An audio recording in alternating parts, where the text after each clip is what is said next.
Yep, that's right. That's a super smelter. What's up, guys? This is our super smelter, and in today's episode, we are going to be giving this a makeover. And while the smelter is currently functional, it lacks a lot of quality of life things we want to change. For example, the inputs here. How they're completely split, and it's really awkward to get to either side, and then the same as the outputs. Now, it's nothing too crazy, but this is the new super smelter that'll be going into the world. It runs off of 8 carpet dupers that then circulate through the water streams, as well as a 4x speed hopper or shulker box unloader that then feeds into some droppers that a minecart will pick up. And then at the end it also repacks the items using a 6x speed shulker box packer, and then we'll send those completed boxes back up. Now, if any of you guys are redstonians, you guys are probably looking at this and being like, what is this? And the truth of it is, I don't really know either. We made this ourselves. Neither of us are very good at redstone. We took some components like the shulker box unloader and packer. And while I'm sure there are plenty of way better furnace array designs, this one suits our needs of about 100 furnaces. I think when this is running, you'll have about 95 running.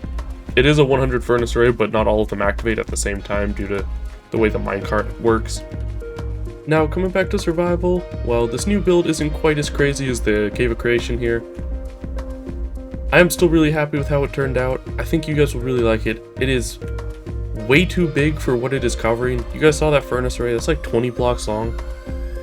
The cover that we're going to be building around it, I think is pushing around 250 long.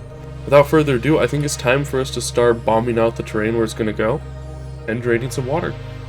Now, this is pretty funny to me. You can see the outline here? That is the size of the area that we have to bomb out. And this is the size of our super smelter. This itty bitty thing is gonna make me spend 2 days of my life clearing and draining water. I have really got to stop building underground. 2 projects in a row where I've had to clear just too many liquids. So I think we are good enough to start bombing. This was all ocean. That's all been drained, but that wasn't actually the bad part for this one. Underground here, water cave. Water cave. There's so many water caves. Water cave. I think I've placed around 30,000 sand so far. Water cave. Just filling in these underground water caves. I've only done like 1 or 2 with the lava caves, so we're gonna have to deal with a ton of that once we start bombing. But I think we're now at a point where we're good enough that nothing terrible will happen when we start. And we have our first bomber built. Let's go ahead and turn this bomber on, and we'll start doing this layer. Once this bomber gets about 20 blocks in, I'll build another one lower down and start the next layer. And we'll have to do that, I think, one more time. I believe it's going to take 3 passes for this. So let's go ahead and fire the first one off. And there we go, we're starting. Now, we're really hoping that this doesn't... Okay, it already has. Yeah, I really didn't want it to break the water wall, but we'll deal with it. Hey guys, Editing Penguin here. I noticed that I didn't actually record any other clips of the bombing process. This is the only one I have, but if you look in the bottom left corner, you'll actually notice I did build a second bomber, and that was all we ended up needing. So it has taken a while, but we are officially done with the bombing process. This is to the block to the lowest point of the build, which ended up being extremely convenient because as it's a bit higher than the Cave of Creation was, we actually didn't have to clear any of these lava lakes, which has saved me so much time in the long run. So now that the bombing is done, our next step is going to be to start gathering blocks and build this thing. Now, for the biggest block in this project, we need about 48,000 gray wool, or about 28 shulker boxes. And I don't think that will be too much of an issue as we have a massive wool farm, but I'm not sure how much of it we have left right now. So dropping down here, let's quickly take a peek. Wools are over on this side. We have 11 boxes, so pretty good start, but I'm gonna have to AFK this for a while. And I'll check back in once we're up to the 27 or 28 required. I truly never get tired of seeing our industrial farms all running at the same time and watching just this endless flow of blocks flying into our storage room.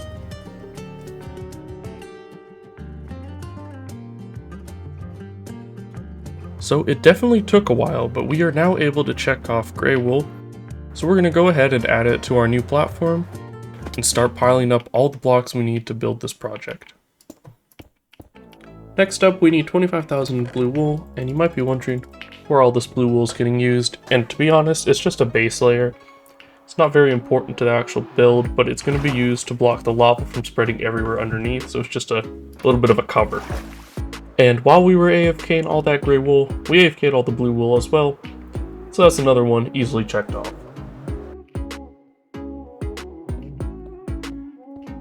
Next up, we need 30,000 mud, and as you can see here, we already had all the dirt gathered, so it was just a matter of turning it all into mud. And now let's go and place in all of the mud boxes. Next, we need 15 boxes of cobbled deep slate, and coming over here, as you can see, that will not at all be an issue. We have too much cobbled deep slate saved up, so I'm just going to go ahead and grab 15, I think that's 15, and I'll be on my way back. And let's go ahead and add these cobbled deep slate boxes to the mix. The biggest blessing so far has been the fact that we need 8 shulker boxes of gray concrete, and we happen to already have all of the gray concrete needed for this, so I'm just going to box up 3 extra ones, and we'll go place these over there. And just like that, that is another block checked off. Next, we need 5 shulker boxes of orange glass, so we've gone ahead and turned our super smelter on that will be getting replaced here shortly, and we are just currently smelting up some glass. Once that's done, we'll just quickly go and dye it, and then we'll be good to move on to the next block. While we're at it, we might as well smelt another 3 boxes of sand, as we're going to need 3 boxes of black stained glass, and we might as well get that out the way right now as well.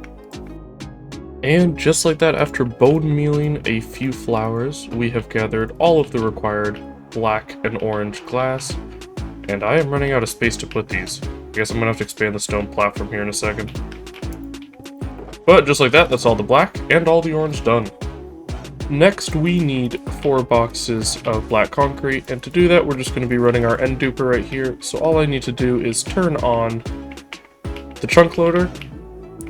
Once that's make sure that's running, awesome, and then we turn on the end duper, and then we just go through and we wait as we do unlimited black concrete.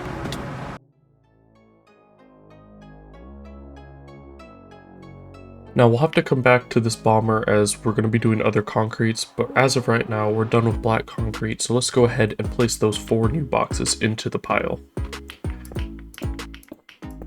And just like that, that's black concrete done. Currently, I'm just kind of going around, flying around to all of our different farms, collecting missing blocks needed. Our next stop is up here at our piglin bartering, and we're just going to quickly grab 3 shulker boxes of blackstone. And we also quickly stopped by the industrial storage room again and grabbed another 4 shulker boxes of black wool, so that is another 2 blocks checked off. Next, we need about 8 shulker boxes of varying terracottas, including about 2 of glazed terracotta and 6 of regular. Here we've gone and torn down a mesa, and then we'll be placing in 8 more completed boxes of materials. After a good amount of time spent re-dyeing terracotta, we've managed to gather all of the terracottas required for this project. We've got some yellow glazed terracotta, some brown terracotta, yellow, orange, gray, a lot of cyan, a couple normal, and a little bit of black, and that is all of the terracottas done. We'll have to go back and get a few concretes that I missed, but from here on out, everything is very small. And I think I'm going to just time-lapse me gathering all of the rest of this up in the base. One thing's for sure though, next project definitely needs to be smaller. The number of items I'm gathering for these projects is just getting out of hand. Now while I'm flying around gathering all these materials, I wanted to quickly say thank you. I know this is becoming a reoccurring theme every video, but I keep having reasons to say thank you. When I posted my last video, I genuinely thought it might take to the end of the year to hit 5k subs. At the time of recording this, we're already at 8,000, and at this point I'm not sure what to do, so I'm just going to keep making videos, and I really hope you guys continue to enjoy them. Another really big announcement I wanted to make is I will now be streaming on Twitch. I'm going to try and be live designing the next project the entire weekend after this video goes live, so make sure to come by and say hi. I love chatting with all of you. At this point, I'm going to see how far I can get by the end of the year, so make sure to hit that subscribe button. It means the world to me, and I can't believe we're almost at 10,000. And we have ran into our first major issue, which is these copper trapdoors. I need these to be exposed copper trapdoors, and as far as I can tell, you cannot craft those anymore. So I am about to fill all of our hallways just full of 9 stacks of copper trapdoors until they oxidize. While I know it's not perfect, That'll do. And just like that, we've knocked a huge number of blocks off the list, and now let's go ahead and place them in. And now while there's about 5 or 6 shulker boxes left of random items, I'm going to go ahead and do all of these off camera, and I'll come back once we're done, as all of them are about a stack and are not really worth cluttering up the video with. And in the final push, we have managed to finish block gathering, and we've knocked off all of the small ones, so let's go ahead and place these last 7 shulker boxes in. Now that block gathering's done, it's time to go ahead and place all 220,000 of these items. Starting off right here, we're going to start with a base layer of light blue wool to make it so the lava doesn't spread out as we build up the lava lakes.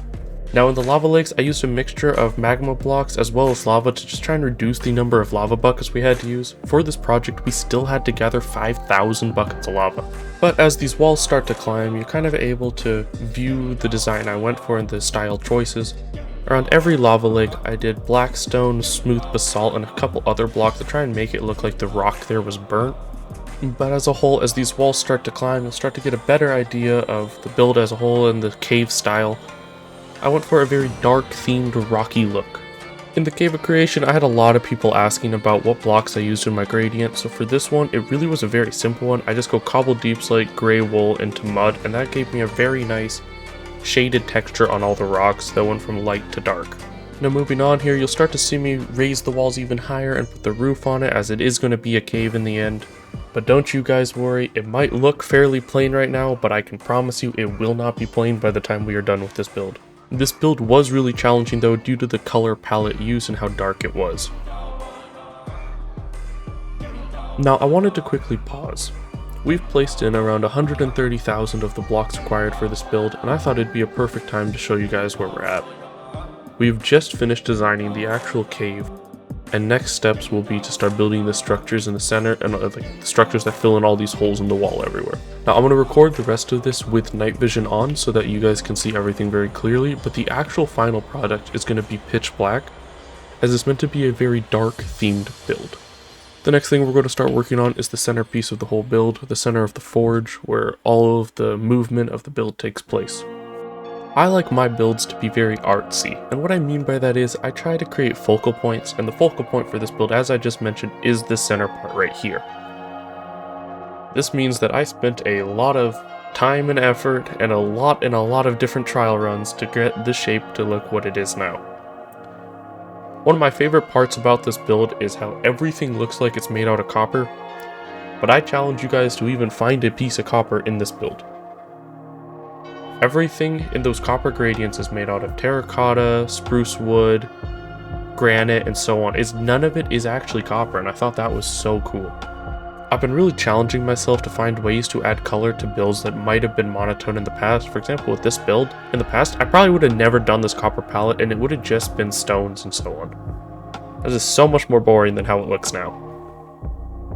Next up though, here in the forge, we are wiring up the redstone for the center forge, and I'll go into this more later, but the forge can turn on and off, it works. The idea for the forge is that on that very small center island in the middle of the platform, that is where the giant hammer strikes, and that these side towers support the weight of the hammer. Now when I was designing this, I wanted it to look like a hammer, but also in the end it kind of ended up looking like a hydraulic press, which I guess works either way. Which wasn't quite what I had intended, but as a whole, I love how this has turned out. Now moving on, we're just kind of going around it and adding little bits of detail here and there. These tubes on the side are meant to represent kind of holding cells for all the lava that will flow into the forge when it's working and melting items. Next we added these tubes that are meant to kind of be how the lava flows from the tubes into the forge itself. And then we added some massive cogs that are meant to represent how the hammer itself is actually lifted up and down via these giant black chains. These cogs actually ended up taking forever to build because when you're working with Lightmatica on a server, everything's directional, so each of these cogs ended up taking me like 25 minutes to place correctly.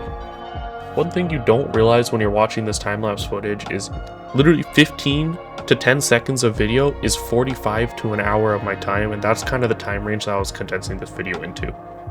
That being said, doesn't it look amazing watching my character model just fly around non-stop like this? But with that being said, I want to take a moment quickly just to give a nice beauty shot of the center of the forge now that it's all complete. Look at how incredible this looks. I can't believe how this build's turning out. Now you might have noticed in the Cave of Creation, I love to tell a story with my build. And this build is no different. The story for this build is that there's this giant smoke demon who is part of the forge. He encourages people to make evil items. We currently have named him the Forsaken. I'm not sold on that name. If you guys have any better names for what we can name him, leave those down below in the comments. I love reading your guys' ideas. You guys have inspired me on multiple occasions already in just 2 videos. One thing I absolutely love about this that you're about to see is when this build is in the dark, those eyes just pop. Now, while the project obviously isn't done yet, I wanted to take some time and stop in here and show you guys some of the really cool features about the part we just finished. So during the last few clips, we've just finished the center of the forge, and it is actually animated. This is something I really wanted to do with this build, was I wanted to make it so there was aspects of it that were actually interactable. I almost just died, but that's okay. So when we click this button, you'll notice that these side containers start to drain, as well as the forge starts to fill. Now, I spent a while setting up the timings for this and to get the animation just right for me. This was based off of Grimforge from Baldur's Gate. If any of you guys are Baldur's Gate fans, I absolutely love that game, and this is meant to be a inspired build from the Adamantium Forge in Baldur's Gate. And then after it fills, the containers will continue to drain until they're empty, and then vice versa. When we drain the forge, the containers refill. Now I'm going to link this to when the smelter is running, so whenever items are smelting, the forge will be turned on, and whenever the forge is cold, there will be no items smelting. And just like that, if we click the button, you'll see that the containers will refill, as well as the forge will drain. And just like that, the animation kicks off again in the exact same pattern, and then the forge drains. If you guys have any other ideas as to like some more animated aspects I could bring to life in this forge, do let me know. I'm really enjoying trying to bring my builds to life now. I think that's the next step for my progression as a builder. Now, the next thing this build needs is the center of the forge is done, but nothing else is interesting. So we're going to go ahead and expand the same exact style that the center of the forge had all over this build. So we started off by doing the corner there, adding some nice bridges. That tunnel is actually going to eventually connect up to our industrial district, and we're going to have these tunnels to stretch the entire map to every single build. Next, flipping around here, here's a couple more builds that I thought were interesting and added to the lore of the build. First, there's a crane here that has a lava bucket. This is what's moving lava around the forge to help with smelting items. And next to it is the boiler, which I envision actually powering the forge. It's like a giant generator. We also added these platforms all over, some nice walkways, and that center little dish is where the actual forge controls will sit. Moving on, you might be wondering, how do you actually get to the forge? Well, this little contraption I made is meant to be a rolling platform. It's meant to just look like a rolling cage that's hooked up to that contraption up top that can move back and forth, so when the forge is on, it backs away, and when the forge is off, it can go forward to give you access to the forge. And now, I did tell you guys the walls were not going to stay this plain, and this is what I meant. We are adding giant crystals to everything. I wanted to originally have other aspects added to the walls, but I could not figure out how to do mineral ore veins, so we have settled for crystals. That being said, I think they give a very welcome pop of color and really add to this build.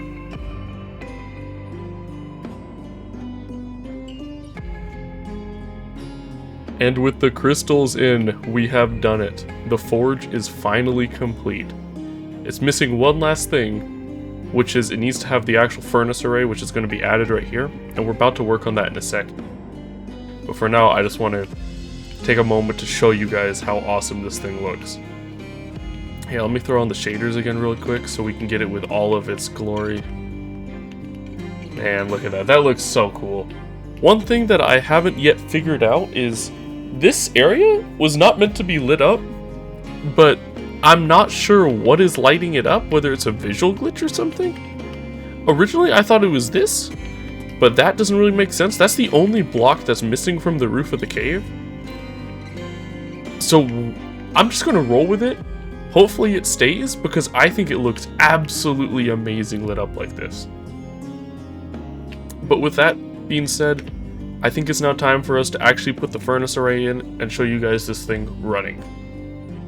This was way more painful than I ever could have imagined it would be. It ended up taking us about 4 hours to put this furnace array in, as items kept getting stuck into the hopper and into the shulker box unloader and unpacker, and then thrown into random furnaces in the design. It was a nightmare, but we made it. Now you might be wondering why we're boxing it in. That's just because bats actually will mess up the hopper minecart, so we're just trying to prevent bats from spawning.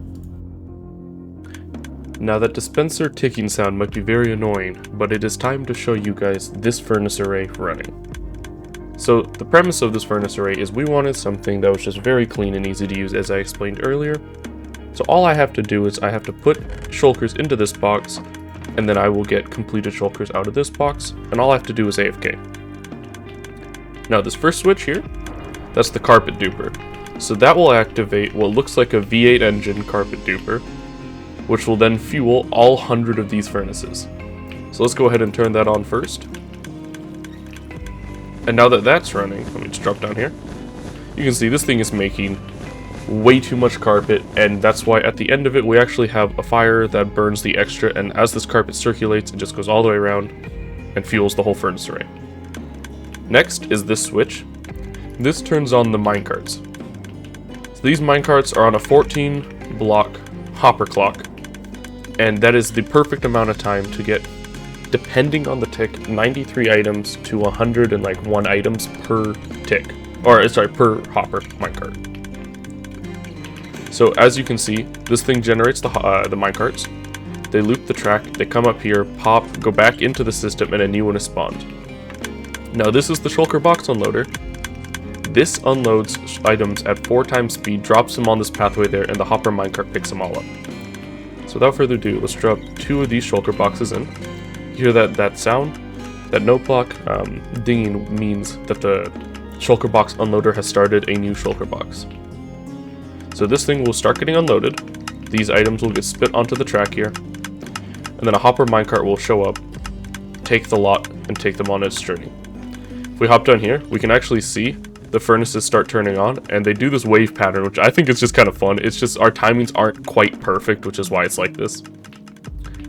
But this one should carry all the way to the last row, as all of these keep lighting up. And now, on this last row, because our design's not perfect, it varies. It can be anywhere from about here to the end there. And then we do actually have some overflow protection furnaces. These are just like safety ones, because we found that if there was a little bit of lag, it could cause some things to break and extra items go into the system. So this is a very poorly designed furnace array, but it works perfect for what we're trying to do. And as you can see, that is the stream of smelted blocks coming out. Then these all get loaded into a 6 times speed shulker box packer, and then those pop shulker, or those full shulkers, come back up and are delivered to that box up top. Now, if you guys are interested in getting this terrible furnace design, you guys are more than welcome to. I have a redstone channel on my Discord where I'm just posting our custom redstone creations for free. So yeah, once again, so if you are interested in getting this for free, make sure to hop over to the Discord channel. I have all those posted. As you can see, we've already actually gotten one outputted, and in a little bit we'll get the second one here once it's done. And just like that, we have 2 smooth stone shulker boxes. Now we just got to make sure we go ahead and turn off this whole system, as these things break if we unload them. But just like that, the forge is working. And with some terrible redstone skills, we have linked the on-off switch for the minecarts to the forge. So now when we flip that switch and the minecarts start running, the forge starts to light up.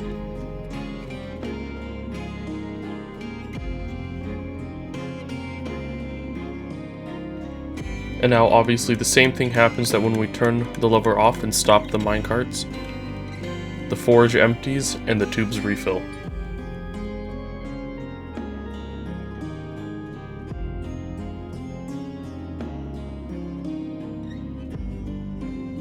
I really hope you guys enjoyed this video. I've been working on this project almost every single day since I released the Cave of Creation video. These projects take me a really long time, so if you guys think I earned it, please make sure to hit that subscribe button. I actually cannot believe we're about to hit 10,000. I just want to remind you guys, I will be live on Twitch the entire weekend after this video goes live, so please make sure to come by and say hi. I love chatting with you guys. Thank you so much for watching, and I hope you guys have a fantastic rest of your day.